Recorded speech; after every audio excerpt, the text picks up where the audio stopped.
ಬೆಂಗಳೂರಿನ ಕೋಗಿಲು ಸಮೀಪ ಅಕ್ರಮವಾಗಿ ನಿರ್ಮಾಣ ಆದಂತ ಮನೆಗಳ ತೆರವು ಕಾರ್ಯಾಚರಣೆಯ ವಿಚಾರದಲ್ಲಿ ಸದ್ಯ ರಾಜಕಾರಣ ಪ್ರವೇಶ ಮಾಡಿದೆ. ಸದ್ಯ ಅಲ್ಲಿ ಮನೆ ಕಟ್ಟಿಕೊಂಡವರಿಗೆ ಮನೆ ಒದಗಿಸಿ ಕೊಡಬೇಕು ಅನ್ನುವಂತ ಒತ್ತಾಯಗಳು ಕೇಳಿ ಬರ್ತಾ ಇದೆ. ಆ ಒತ್ತಾಯಕ್ಕೆ ರಾಜ್ಯ ಸರ್ಕಾರ ಬಲಿಯಾಗುವಂತ ಮುನ್ಸೂಚನೆಯೂ ಕಾಣುತ್ತಿದೆ. ಕೇರಳದ ಮುಖ್ಯಮಂತ್ರಿ ಯಾವಾಗ ಇದರ ಬಗ್ಗೆ ಮಾತನಾಡಿದ್ರು, ಮಾನವೀಯತೆ ವಿಚಾರವನ್ನ ಪ್ರಸ್ತಾಪ ಮಾಡಿದ್ರು, ಮುಸ್ಲಿಂ ದೌರ್ಜನ್ಯದ ವಿಚಾರವನ್ನ ಪ್ರಸ್ತಾಪ ಮಾಡಿದ್ರು. ರಾಜ್ಯ ಸರ್ಕಾರ ಈಗ ಅಲ್ಲಿ ಮನೆ ಕಳ್ಕೊಂಡವರಿಗೆ ಮನೆ ಒದಗಿಸೋದಕ್ಕೆ ಮುಂದಾಗಿದೆ. ದೇಶದಾದ್ಯಂತ ಚರ್ಚೆಯಾಗ್ತಾ ಇದೆ ಈ ವಿಚಾರ. ನಿನ್ನೆ ಕೋಗಿಲು ಲೇಔಟ್ಗೆ ಕೇರಳದ ನಾಯಕರು ಕೂಡ ಬಂದಿದ್ರು. ಅದು ಫಕೀರ್ ಕಾಲೋನಿ ಮತ್ತು ವಸೀಂ ಲೇಔಟ್. ಕೇರಳದ ನಾಯಕರು ಬಂದಿದ್ರು, ಕಾಂಗ್ರೆಸ್ ವಿರುದ್ಧ ಹರಿಹಾಯ್ದರು ಕೇರಳದ ಸಿಪಿಎಂ ನಾಯಕರು. ಇದರ ಬೆನ್ನಿಗೆ ರಾಜ್ಯ ಸರ್ಕಾರ ಈಗ ಮೀಟಿಂಗ್ ಮಾಡೋದಕ್ಕೆ ಹೊರಟಿದೆ. ಇವತ್ತು ಸಂಜೆ ಮೀಟಿಂಗ್ ನಡೆಯುತ್ತೆ. ಇಲ್ಲಿ ಮನೆ ಕಳ್ಕೊಂಡವರಿಗೆ ಮನೆ ಒದಗಿಸೋ ಬಗ್ಗೆ ಗುಡ್ ನ್ಯೂಸ್ ಕೊಡಲಾಗುತ್ತೆ ಅಂತ ಜಮೀರ್ ಅಹಮದ್ ಖಾನ್ ಹೇಳಿದ್ದಾರೆ. ಇದರ ಬಗ್ಗೆ ಚರ್ಚೆಗಳು ನಡೀತಾ ಇದೆ. ಅಕ್ರಮವಾಗಿ ಮನೆ ಕಟ್ಟಿಕೊಂಡರೆ ಅದಕ್ಕೆ ಮಾನವೀಯತೆಯ ಸ್ಪರ್ಶವನ್ನ ಕೊಡ್ತಾ ಇರೋದು ಯಾಕೆ? ಹೊರ ರಾಜ್ಯದಿಂದ ಬಂದು ಸರ್ಕಾರದ ಭೂಮಿಯನ್ನ ಅತಿಕ್ರಮಣ ಮಾಡಿ ಅಲ್ಲಿ ಮನೆ ಕಟ್ಟಿ ಆ ಮನೆಯನ್ನ ಸರ್ಕಾರ ತೆರವು ಮಾಡಿದ್ರೆ ಅವರನ್ನ ಮಾನವೀಯತೆಯ ದೃಷ್ಟಿಕೋನದಿಂದ ನೋಡಬೇಕು ಅಂತಂದ್ರೆ ಏನ್ ಲಾಜಿಕ್? ಸರ್ಕಾರದ ಆಸ್ತಿ, ಅಲ್ಲಿ ಯಾರು ಬೇಕಾದ್ರೂ ಮನೆ ಕಟ್ಟಬಹುದಾ? ಮನೆ ಕಟ್ಟಿ ತೆರವು ಮಾಡಿದಾಗ ಧರ್ಮದ ಕಾರಣಕ್ಕಾಗ ಅವರಿಗೆ ಬೆಂಬಲ ಸಿಗತ್ತೆ ಅಂತ ಅಂದ್ರೆ ವಲಸೆಗೆ ಪ್ರಚೋದನೆ ಕೊಡ್ತಾ ಇರೋದಾ ಇಲ್ಲಿ? ಉತ್ತರ ಪ್ರದೇಶದವರು, ಬಿಹಾರದವರು, ಜಾರ್ಖಂಡ್ನವರು ಬಂದು ಮನೆ ಕಟ್ಕೊಳ್ತಾರೆ. ಸರ್ಕಾರದ ಭೂಮಿ ಅದು. ಬೆಂಗಳೂರಿನ ಸಾಲಿಡ್ ವೇಸ್ಟ್ ಮ್ಯಾನೇಜ್ಮೆಂಟ್ ಸಂಸ್ಥೆಗೆ ಸೇರಿದಂತ ಭೂಮಿ. ಅಲ್ಲಿ ಮನೆ ಕಟ್ಟಿ ಅಕ್ರಮ ಇದೆ ಅನ್ನೋ ಕಾರಣಕ್ಕಾಗಿ ಮನೆಯನ್ನ ತೆರವು ಮಾಡಿದ್ರೆ ಮುಸಲ್ಮಾನರನ್ನ ಟಾರ್ಗೆಟ್ ಮಾಡಿದ್ರು ಅನ್ನೋ ವಾದ ಶುರುವಾಗುತ್ತೆ. ಅವರನ್ನ ಸಹಾನುಭೂತಿಯಿಂದ ನಡ್ಕೊಳ್ಬೇಕು ಅನ್ನೋ ಒತ್ತಾಯ ಕೇಳಿ ಬರುತ್ತೆ. ಸರ್ಕಾರವು ಆ ತಾಳಕ್ಕೆ ಕುಣಿಯುತ್ತೆ.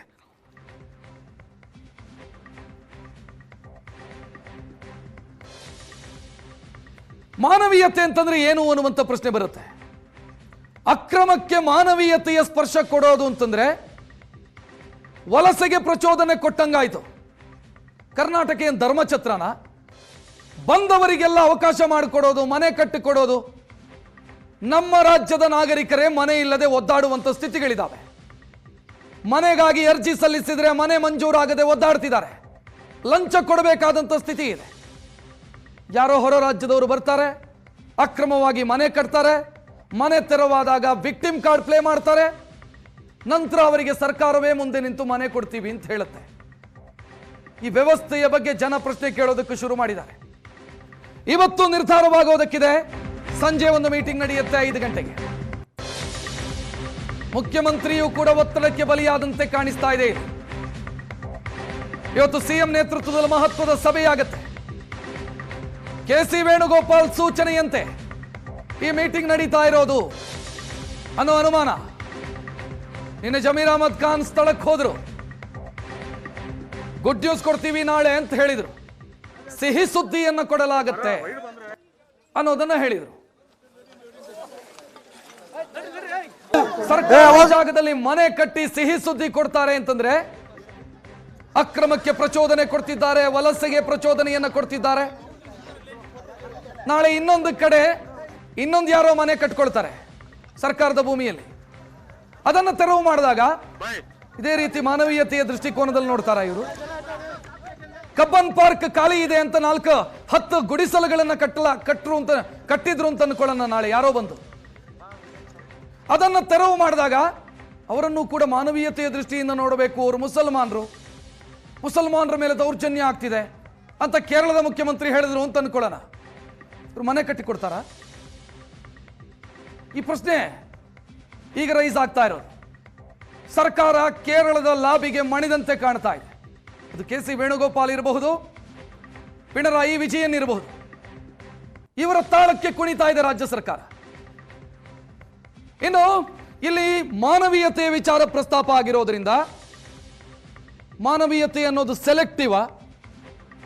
ಸೆಲೆಕ್ಟಿವ್ ಮಾನವೀಯತೆ ಹೆಂಗಾಗತ್ತೆ ಅಂದ್ರೆ ಕೆಲವರಿಗೆ ಮಾತ್ರ ಮಾನವೀಯತೆಯ ನಿಯಮ ಅನ್ವಯ ಆಗೋದಾ? ನಾನು ಯಾಕೆ ಈ ಮಾತನ್ನು ಹೇಳ್ತಾ ಇದ್ದೀನಿ ಅಂತಂದ್ರೆ ಮುಂದೆ ಅದಕ್ಕೆ ಡೀಟೇಲ್ ನಿಮ್ಮ ಮುಂದೆ ಇಡ್ತಾ ಇದ್ದೀವಿ. ನವೆಂಬರ್ನಲ್ಲಿ ಕೆಜಿ ಹಳ್ಳಿಯಲ್ಲೂ ಕೂಡ ಇದೇ ರೀತಿ ಮನೆಗಳನ್ನು ತೆರವು ಮಾಡಲಾಗಿತ್ತು. ಆಗ ಮನೆ ಕಳ್ಕೊಂಡವರು ಯಾರು ಅಂತಂದ್ರೆ ತಮಿಳು ಭಾಷಿಕ ದಲಿತ ಹಿಂದೂಗಳು. ಆಗ ಯಾರಿಗೂ ಮಾನವೀಯತೆ ನೆನಪಾಗಲಿಲ್ಲ. ಆಗ ಯಾರಿಗೂ ಕೂಡ ಪಾಪ ಅವರು ಬಡವರು, ಅವರ ಮನೆಯನ್ನು ಕೂಡ ಕೆಡವಲಾಗಿದೆ ಅಂತ ಯಾರೂ ಮಾತನಾಡಲಿಲ್ಲ. ಪಿಣರಾಯಿ ವಿಜಯನ್ನೂ ಮಾತನಾಡಲಿಲ್ಲ, ಈ ಕಡೆ ಕೆ.ಸಿ. ವೇಣುಗೋಪಾಲು ಮಾತನಾಡಲಿಲ್ಲ. ಇಲ್ಲಿ ಮುಸಲ್ಮಾನರು ಮನೆ ಕಳ್ಕೊಂಡ್ರು ಅಂದ ತಕ್ಷಣ ಮಾನವೀಯತೆಯ ನೆನಪಾಗುತ್ತೆ, ಮಾನವೀಯತೆಯ ಉಪದೇಶ ಬರುತ್ತೆ. ಕೆಜಿ ಹಳ್ಳಿಯಲ್ಲಿ ಮನೆ ಕಳ್ಕೊಂಡವರು ತಮಿಳು ಭಾಷಿಕ ದಲಿತರು. ಅವರು 30-40 ವರ್ಷದಿಂದ ಅಲ್ಲಿ ಮನೆ ಕಟ್ಕೊಂಡಿದ್ರು. ಬಿಬಿಎಂಪಿ ಅವರಿಗೆ ಹಕ್ಕು ಪತ್ರ ಕೊಟ್ಟಿತ್ತು, ಬಿಬಿಎಂಪಿ ಸಹಾಯಧನವನ್ನ ಕೊಟ್ಟಿತ್ತು ಮನೆ ಕಟ್ಕೊಳ್ಳಿ ಅಂತ. ಆ ಮನೆಯನ್ನ ಏಕಾಏಕಿ ತೆರವು ಮಾಡಲಾಯಿತು. ಆಗ ಯಾರಿಗೂ ಮಾನವೀಯತೆ ನೆನಪಾಗಲಿಲ್ಲ, ಯಾರ ಭಾಷಣವೂ ಬರಲಿಲ್ಲ, ಯಾರ ಕತೆ ಕವನಗಳೂ ಬರಲಿಲ್ಲ ಸೋಷಿಯಲ್ ಮೀಡಿಯಾದಲ್ಲಿ. ಇಲ್ಲಿ ಮಾತ್ರ ಕತೆ ಕವನಗಳು ಬರುತ್ತೆ, ಇಲ್ಲಿ ಮಾತ್ರ ಮಾನವೀಯತೆ ನೆನಪಾಗುತ್ತೆ. ಮಾನವೀಯತೆ ಸೆಲೆಕ್ಟಿವ್ ಮಾನವೀಯತೆ ಯಾಕಿದೆ ಅನ್ನೋ ಪ್ರಶ್ನೆ ಇಲ್ಲಿ ರೈಸ್ ಆಗ್ತಾ ಇರೋದು. ನಮ್ದು 13 ವರ್ಷದಿಂದ ಇದೀವಿ ಸರ್. ಇದು ಮಣ್ಣು ಹಾಕೋವಾಗಿಂದ ನಾವು ಟ್ಯಾಕ್ಟ್ರಲ್ಲಿ ಕೆಲಸ ಮಾಡಿದ್ದು. ಸೇರಿ ಮಣ್ಣು ಹಾಕಿದೀವಲ್ಲ, ಹಂಗೆ ಗುಡ್ಸಲು ಹಾಕೊಂಡು ಹಂಗೆ ಇಲ್ಲಿ ಬಂದು ಸೇರ್ಕೊಂಡ್ಬಿಟ್ಟಿವಿ. ಗೊತ್ತಿಲ್ಲ ಅವಾಗ ನಮ್ಗೆ ಈ ಥರ ಆಗುತ್ತಂದ್ರೆ ನಾವು ಬರ್ತಾ ಇಲ್ಲ. ಬಾಡಿಗೆ ಮನೇಲಿ ಕೂಡ ಇರ್ತಾ ಇದ್ವಿ. ಏನೋ ಅನ್ಭವಿಸ್ಕೊಂಡು ಬಂದ್ಬಿಟ್ವಿ. ಏನೋ ಸರ್ಕಾರ ನಮ್ಗೆ ಎಲ್ಲೇ ಒಂದು ಕಡೆ ಒಂದು ಮನೆಯನ್ನ ಒಂದು ಕೊಟ್ಟರೆ ಎಲ್ಲೇ ಒಂದು ಕಡೆ ಬದುಕ್ತೀವಿ. ಇದೇ ನಮ್ಮ ಕೈಲಿ ಆಗತ್ತು. ಒಡವೆ ಒಟ್ಟು ಎಲ್ಲ ಇಟ್ಟು ನಮ್ಮ ತಾಳಿ ಕೂಡ ಇಟ್ಟು ಬದುಕಿದ್ದೀವಿ. ನಾವು ಮನೆ ಕಟ್ಕೊಂಡಿದ್ದೀವಿ, ಹೋಯ್ತೆಲ್ಲ. ಏನೋ ವನವಾಸ ಇಲ್ಲಿ ಬಂದು ಅನುಭವಿಸ್ತಾ ಇದ್ದೀವಿ. ಎಲ್ಲರಿಗೊಂದು ಒಳ್ಳೇದಾಗುತ್ತೆ ಬಿಟ್ರೆ ನನಗೆ ಚೆನ್ನಾಗಿತ್ತು ಸರ್ಕಾರ. ನಮ್ಮದು 2 ಮನೆ, ನಮ್ಮ ಮಗನದೊಂದು ನಮ್ದೊಂದು, ಎಲ್ಲ ಒಂದು 10 ಲಕ್ಷ ಹತ್ರ ಲಾಸ್. ಈ ಥರ ಮಾಡ್ಕೊಂಡಿದ್ದೀವಿ, ಹೊಡೆದಾಗ್ಬಿಟ್ರು. ಹೆಚ್ಚಿನ ಡೀಟೇಲ್ ಇಡೋದಕ್ಕೆ ನಮ್ಮ ಪ್ರತಿನಿಧಿ ಮುತ್ತಪ್ಪ ಸ್ಥಳದಿಂದ ನೇರ ಸಂಪರ್ಕದಲ್ಲಿ. ಮುತ್ತಪ್ಪ, ನಾವು ಒಂದಿಷ್ಟು ಡೀಟೇಲ್ ನೋಡ್ತಾ ಇದ್ವಿ. ಮಾನವೀಯತೆ ಅನ್ನೋದು ಎಲ್ರಿಗೂ ಅನ್ವಯ ಆಗಬೇಕು. ಅದು ವಸೀಂ ಲೇಔಟಿಗೆ ಮತ್ತು ಕೋಗಿಲು ಆ ಭಾಗಕ್ಕೆ ಮಾತ್ರ ಅಲ್ವಾ ಮಾನವೀಯತೆ ಅಪ್ಲೈ ಆಗೋದು, ಎಲ್ರಿಗೂ ಆಗಬೇಕಲ್ಲ. ಸೆಲೆಕ್ಟಿವ್ ಮಾನವೀಯತೆ ಮಾತ್ರ ಇಲ್ಲಿ ಮಾತ್ರ ಯಾಕೆ ಮಾನವೀಯತೆ ವರ್ಕೌಟ್ ಆಗತ್ತೆ? ಇಲ್ಲಿ ಮುಸ್ಲಿಮರ ಓಲೈಕೆ ಮಾಡುವಂತಹ ಒಂದು ಮಾನವೀಯತೆಯಲ್ಲಿ ಪ್ರಾರಂಭವಾಗಿರುವಂಥದ್ದು. ಯಾಕಂದ್ರೆ ಫಕೀರ್ ಲೇಔಟು ಮತ್ತೆ ಏನು ವಸೀಂ ಲೇಔಟ್ ಅಲ್ಲಿ ಅದು ಹೆಚ್ಚಾಗಿ ಅಲ್ಪಸಂಖ್ಯಾತರು ವಾಸ ಮಾಡ್ತಿರುವಂತಹ ಪ್ರದೇಶ. ಇಲ್ಲಿ ಏನು ಸರ್ಕಾರಿ ಜಾಗವನ್ನ ವ್ಯವಸ್ಥಿತವಾಗಿ ಒತ್ತುವರಿನ ಮಾಡಿಕೊಳ್ಳಲಾಗಿತ್ತು. ಎಲ್ಲರೂ ಕೂಡ ಮನೆಗಳನ್ನ ಕಟ್ಕೊಂಡಿದ್ರು. ಇಲ್ಲಿ ಎಲ್ಲರನ್ನು ಕೂಡ ಕರೆತಂದು ಮನೆಗಳನ್ನ ಕಟ್ಟೋಕೆ ಅವಕಾಶ ಕೊಟ್ಟವರು ಯಾರು ಅನ್ನೋ ಒಂದು ಪ್ರಶ್ನೆ ಕೂಡ ಉದ್ಭವ ಆಗ್ತಾ ಇದೆ. ಅದಕ್ಕೆ ಇಲ್ಲಿರುವಂತಹ ಸ್ಥಳೀಯರು ಕೂಡ ಸಾಕಷ್ಟು ಅದಕ್ಕೆ ಉತ್ತರಗಳನ್ನ ಕೊಡ್ತಾ ಇರುವಂತದ್ದು. ಮತ್ತೊಂದು ಕಡೆ ಕೇರಳ ಸರ್ಕಾರ ಟೀಕೆ ಮಾಡ್ತಾ ಇದೆ ಅನ್ನೋ ಒಂದು ಕಾರಣಕ್ಕೆ ಸರ್ಕಾರಿ ಜಾಗವನ್ನ ಒತ್ತುವರಿ ಮಾಡಿಕೊಂಡಿರುವಂತಹ ಜನರಿಗೆ ಪರ್ಯಾಯ ವ್ಯವಸ್ಥೆನ ಮಾಡಿಕೊಡ್ತೀವಿ ಅನ್ನೋದಾದ್ರೆ ಬೆಂಗಳೂರಲ್ಲಿ ಎಷ್ಟು ಜನ ಈ ರೀತಿ ಸರ್ಕಾರಿ ಜಾಗಗಳನ್ನ ಒತ್ತುವರಿ ಮಾಡಿಕೊಂಡಿಲ್ಲ. ಜೊತೆಗೆ ಇದೇ ಒಂದು ಏನು ಪರ್ಯಾಯ ವ್ಯವಸ್ಥೆ ಮಾಡುವಂಥದ್ದು ಕೆಜಿ ಹಳ್ಳಿಯಲ್ಲಿರುವಂತಹ ಒಂದು ತಮಿಳು ಹಿಂದೂ ಇರುವಂತಹ ಜನರಿಗೆ ಯಾಕೆ ಅನ್ವಯ ಆಗಲಿಲ್ಲ ಅನ್ನೋ ಪ್ರಶ್ನೆ ಕೂಡ ಈಗ ಸರ್ವೇ ಸಾಮಾನ್ಯವಾಗಿ ಉದ್ಭವ ಆಗ್ತಿರುವಂತದ್ದು. ಎಲ್ಲೋ ಒಂದು ಕಡೆ ಕಾಂಗ್ರೆಸ್ ಸರ್ಕಾರ ಕೇರಳ ಸರ್ಕಾರ ಏನು ಹೂಡಿದಂತಹ ಒಂದು ಏನು ಅಸ್ತ್ರ ಏನಿತ್ತು, ಅಲ್ಪಸಂಖ್ಯಾತ ವಿರೋಧಿ ಕಾಂಗ್ರೆಸ್ ಸರ್ಕಾರ ಅನ್ನೋ ಒಂದು ಅಸ್ತ್ರ ಏನಿತ್ತು, ಅದರಿಂದ ತಪ್ಪಿಸಿಕೊಳ್ಳೋದಕ್ಕೆ ಒತ್ತುವರಿದಾರರಿಗೆ ರೆಡ್ ಕಾರ್ಪೆಟ್ ಹಾಕುವ ಮೂಲಕ ಪರ್ಯಾಯ ವ್ಯವಸ್ಥೆಯನ್ನು ಮಾಡುವಂತಹ ಕೆಲಸ ಕೂಡ ಮಾಡ್ತಾ ಇದ್ದಾರೆ. ನನ್ನ ಜೊತೆಗೆ ಸ್ಥಳೀಯರು ಕೂಡ ಇದ್ದಾರೆ, ಅವರನ್ನ ಪ್ರಶ್ನೆ ಮಾಡ್ತೀನಿ. ಸರ್, ನೀವು ಈಗ ಸರ್ಕಾರಿ ಜಾಗವನ್ನ ಒತ್ತುವರಿ ಮಾಡ್ಕೊಂಡಿದ್ದೀರಿ ಅಂತ ನಿಮ್ಗೆ ಅನಿಸ್ತಿದ್ಯಾ ಇಲ್ವಾ? ಅನಿಸ್ತಾ ಇದೆ ಸರ್. ಹೌದು, ನಾವು ಒತ್ತುವರಿ ಮಾಡ್ಕೊಂಡಿದ್ದೀವಿ, ನಾವಿಲ್ಲ ಅಂತಲ್ಲ ಹೇಳ್ತಾ ಇಲ್ಲ.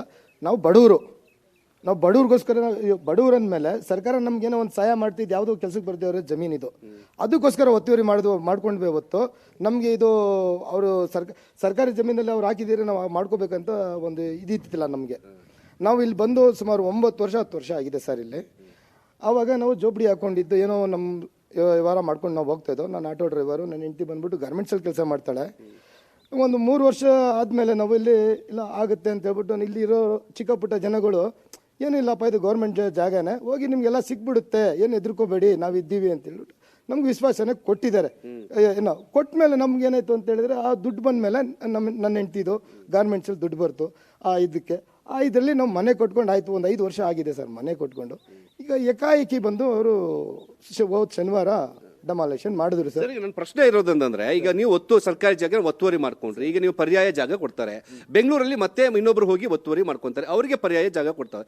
ಹೀಗೆ ಮಾಡ್ತಾ ಹೋದ್ರೆ ಇದು ಎಲ್ಲಿಗೆ ಬಂದು ನಿಲ್ಲುತ್ತೆ ಅಂತ ಸರ್. ಇವಾಗ ಅವರು ಒತ್ತುವರಿ ಮಾಡ್ಕೊಂಡಿದ್ರೆ ಬಡವ್ರಿಗಂದ್ಮೇಲೆ ಯಾವ್ದಾರ ಹಳೆ ಜಾಗಗಳಿದ್ರೆ ಈ ಸರ್ಕಾರ ಏನು ಹೇಳಿದೆ, ನಾವು ಬಡವ್ರ ಪಗ ಇದ್ದೀವಿ, ನಾವು ಬಡವ್ರಿಗೆ ಅವ್ರಿಗೆ ಏನಾರ ಇಲ್ದಿರೋರು ಕೊಡಬೇಕು, ಇರೋರಿಗೆ ಕೊಟ್ಕೊಂಡು ಹೋದ್ರೆ ಆಗಲ್ಲ. ಅದು ಇರೋರಿಗೆ ಕೊಟ್ಕೊಂಡು ಹೋದ್ರೆ ಆಗಲ್ಲ. ಬಡವರು ಸಿಕ್ಕಾಪಟ್ಟೆ ಬಡವ್ರು ಇದ್ದಾರೆ. ಇವಾಗ ಎಕ್ಸಾಂಪಲ್ ನನ್ನೇ ತಗೊಳ್ಳಿ, 15 ವರ್ಷ ನನ್ನ ಹೆಂಡತಿ ಗಾರ್ಮೆಂಟ್ಸಲ್ಲಿ ಕೆಲಸ ಮಾಡಿದ್ದಾಳೆ. ಅವಳು ದುಡ್ಡು ಇದರಿಂದ ಬಂದಿರೋ ದುಡ್ಡು, ನಾನು ಸಂಪಾದನೆ ಮಾಡಿರೋ ದುಡ್ಡು, ನನಗೆ 5 ಮಕ್ಕಳಿದ್ದಾರೆ ಸರ್. ಇವಾಗ ನಾವು ಆ ರೀತಿ ಬಂದು ಕಷ್ಟಪಟ್ಟು ಗೌರ್ಮೆಂಟ್ ಜಮೀನೇ ನಾನು ಇಲ್ಲ ಅಂತ ಹೇಳ್ತಾ ಇಲ್ಲ, ತಪ್ಪೇನೋ ಆಗಿದೆ ಸರ್. ಇವಾಗ ನೀವು ಅದಕ್ಕೆ ತಿದ್ದುಪಡಿ ಮಾಡಿ ನೀವು ಈ ಥರ ಇಲ್ಲಪ್ಪ ನಿಮಗೆ ಇದ್ದರೆ ತಗೊಳ್ಳಿ, ನೀವು ನಮ್ಗೆ ಯಾವ್ದಾರ ಬೇರೆ ಕಡೆ ಜಾಗ ಕೊಟ್ಬಿಟ್ಟು ನೀವು ಏನಾರ ಮಾಡಿ ಸರ್. ಸುಮಾರು 200 ಜನ ಗಂಟ 200 ಮನೆಯನ್ನು ಹೊಡೆದಿದ್ದೀರಾ ಇಲ್ಲಿ. ಅಲ್ಲ, ನೀವೆಲ್ಲರೂ ಕೂಡ ಒಂದೇ ಕಡೆ ಹೇಗೆ ಸೇರ್ಕೊಂಡ್ರಿ? ನಿಮ್ಗೆಲ್ಲ ವೋಟರ್ ಐಡಿ ಕಾರ್ಡ್ ಹೆಂಗ್ ಬಂತು ಅಂತ? ಸರ್ ಇಲ್ಲೇ ಮಾಡಿರ ಸರ್, ಎಲ್ಲ ಇಲ್ಲೇ. ಯಾರು ಕರ್ಕೊಂಡ್ಬಂದ್ರಿ ನಿಮ್ಮೆಲ್ಲ? ಇಲ್ಲಿ ಯಾರು ಕರ್ಕೊಬಂದಿಲ್ಲ ಸರ್, ನಮ್ಗೆ ಯಾರು ಕರ್ಕೊಬಂದಿಲ್ಲ. ಬಂದು ನೋಡ್ದು ಈ ರೀತಿ ಎಲ್ಲರೂ ಒಂದೊಂದು ಸ್ವಲ್ಪ ಹಾಕೋತಾ ಇದ್ರು ಮನೆಗಳನ್ನ. ಇವಾಗ ಬಡವ್ರು ಅಂದ್ಮೇಲೆ ಯಾರೋ ಒಬ್ರು ಇರ್ತಾರೆ, ದೊಡ್ಡವರು ಅಂದಮೇಲೆ ಅಣ್ಣ ನಾನು ಒಂದು ಸ್ವಲ್ಪ ಹೋಗೋ ಅದೇನಾರು ಮಾಡ್ಕೊಂಡು ಹೋಗ್ರೋ ನೀವು ಅಲ್ಲಲ್ಲಿ ಸ್ವಲ್ಪ ಇಟ್ಕೊಂಡು ಏನೋ ವೋಟ್ ಬಗ್ಗಿಂಗ್ ಥರ ಅವ್ರವ್ರು ಇದು ಅವರು ತಗೊಂಡಿದ್ದಾರೆ ಸರ್ ಅಷ್ಟೇ. ನಮ್ಗೆ ಹೇಳಿದ್ದಾರೆ, ನಮ್ಗೆ ಹೇಳಿದ್ರು ಆ ಟೈಮಲ್ಲಿ ಯಾರು ಅಂತೂ ಏನು ಸಹಾಯ ಅಂತ ಏನು ಮಾಡಿಲ್ಲ, ನಮ್ಗೆ ಕಟ್ಕೊಡೋಗಂತೂ ಯಾರು ಸಹಾಯ ಮಾಡಿಲ್ಲ. ಬಟ್ ನಾವೇ ಬಂದು ನಾವೇ ಕಟ್ಕೊಂಡಿರೋದು ಸರ್. ರಕ್ಷಿತ್, ಈಗ ಎಲ್ಲರೂ ಕೂಡ ಒಪ್ಕೊಂತಿದ್ದಾರೆ, ಎಲ್ಲರೂ ಕೂಡ ನಾವು ಬೇರೆ ಬೇರೆ ಭಾಗದಲ್ಲಿದ್ವಿ, ಇಲ್ಲಿ ಬಂದು ಸರ್ಕಾರಿ ಜಾಗ ಇತ್ತು, ಇದು ಯಾರೋ ಹೇಳಿದ್ರು ಅಂತ ಹೇಳ್ಬಿಟ್ಟು ನಾವೆಲ್ಲ ಕಟ್ಕೊಂಡ್ವಿ, ಆದ್ರೆ ಈಗ ಬೀದಿ ಪಾಲಾಗಿದ್ದೀವಿ ಅಂತ ಹೇಳ್ಬಿಟ್ಟು. ಆದ್ರೆ ಇದೇ ಪದ್ಧತಿ ಮುಂದುವರೆದ್ರೆ ಬೆಂಗಳೂರಿನ ಪರಿಸ್ಥಿತಿ ಏನಾಗುತ್ತೆ ಅನ್ನೋದನ್ನ ನಾವು ಒಂದ್ಸತಿ ಊಹೆ ಮಾಡ್ಕೊಂಡ್ರೆ ಗೊತ್ತಾಗತ್ತೆ. ಒತ್ತುವರಿ ಜಾಗವನ್ನ ತೆರವು ಮಾಡದೆ ಹಾಗೆ ಬಿಟ್ರೆ ಯಾವುದೇ ರೀತಿಯಂತಹ ಅಭಿವೃದ್ಧಿ ಕಾರ್ಯಗಳು ಆಗೋದಿಲ್ಲ ಅನ್ನೋದು ಕೂಡ ಇಲ್ಲಿರುವಂತಹ ಜನಕ್ಕೆ ಗೊತ್ತಿರುವಂತದ್ದು. ರಕ್ಷಿತ್, ಥ್ಯಾಂಕ್ ಯು ಮುತ್ತಪ್ಪ ಮಾಹಿತಿಗೆ.